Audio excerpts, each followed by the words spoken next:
Our universe, our physical world, is incredibly vast. Within our universe, there are things that are super large and things that are really tiny. And we have a system of number notation that helps us keep track of these really large numbers and really small numbers. And we're going to be using those in physics and astronomy this semester. And so the very first thing before we do anything else this semester is I want to talk about scientific notation and powers of 10 and orders of magnitude. So the quantities that we measure in our world, in our universe, can cover many orders of magnitude, many powers of 10, many factors of 10.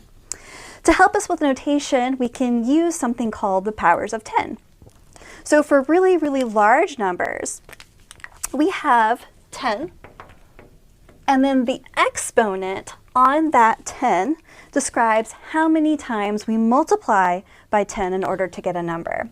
For example, 10 raised to the power of 2 is the same thing as taking 10 times itself twice. So 10 times 10, and that's just 100. 10 raised to the power of 3, that gives us 10 times 10 times 10, 10 times itself 3 times, that's 1,000, okay? And so on down the line. So for really small numbers, the exponent on that 10 describes how many times we're going to be dividing by 10. So, for example, 10 to the minus 1, that's the same thing as 1/10. That's the same thing as taking 1 divided by 10, okay? 10 to the power of minus 2, that's the same thing as 0.01. That's the same thing as taking 1 divided by our 10 times 10 from above here, okay? And then, so that's just 0.01, okay? And then on down the line. So 10 raised to the minus 3, that's 0.001. 1/1000th, that's 1 divided by 10 multiplied by itself 3 times, or 1 divided by 1,000. And this was 1 divided by 100, okay? So we call this exponent here the power of 10 for that number, okay? And if something has the same power of 10, we also say that it has the same order of magnitude. And for example, something that has the same order of magnitude doesn't have to actually be the exact same number. If we measured something and found it to be 300 meters, and then we measured another thing and found it to be 400 meters, those both have the same power of 10, and that power of 10 would be 2 because we have 4 times 100 to give us 400. We have 3 times 100 to give us 300. So sometimes whenever we're working through problems, I might not ask you to get the exact answer, but I might ask you to get an order of magnitude answer, which means that we're looking for something that's an estimation or an approximation that would be pretty close to being at least the same power of 10 for that answer. Okay, so that's what I mean when I'm talking about orders of magnitude and powers of 10.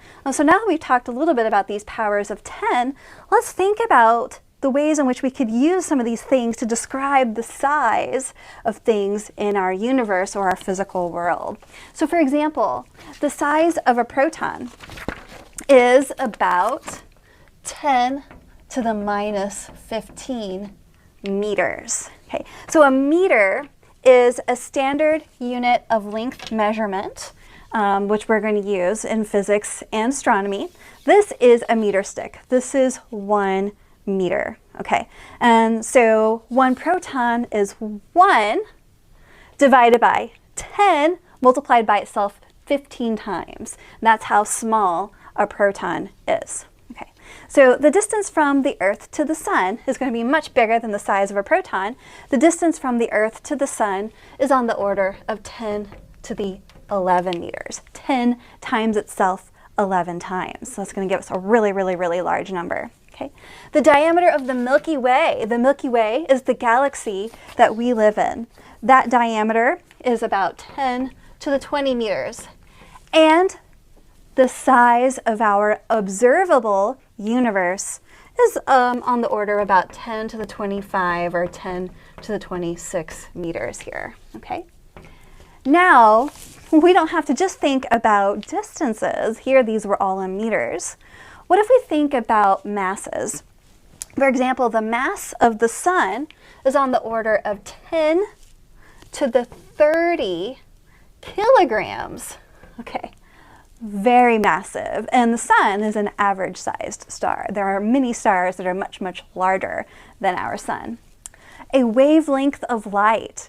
Light is a combination of electric and magnetic waves, okay? And one wavelength of light, visible light that we can see with our eyes, is really, really, really small, on the order of 10 to the minus 9 meters. And we also call 10 to the minus 9 meters 1 nanometer. In both physics and astronomy this semester, we will be talking about wavelengths of light. So you'll see this again.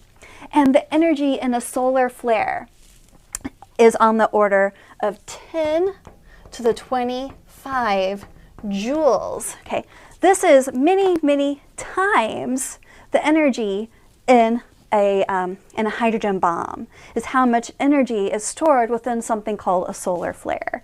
What is a solar flare? Well, our sun is a magnetic star. It has all these magnetic fields that get tangled up and twisted, and sometimes they become unstable and snap like rubber bands. And whenever they do that, they release a lot of energy, equivalent to millions of hydrogen bombs going off at one time. A unit of energy is sometimes called a joule.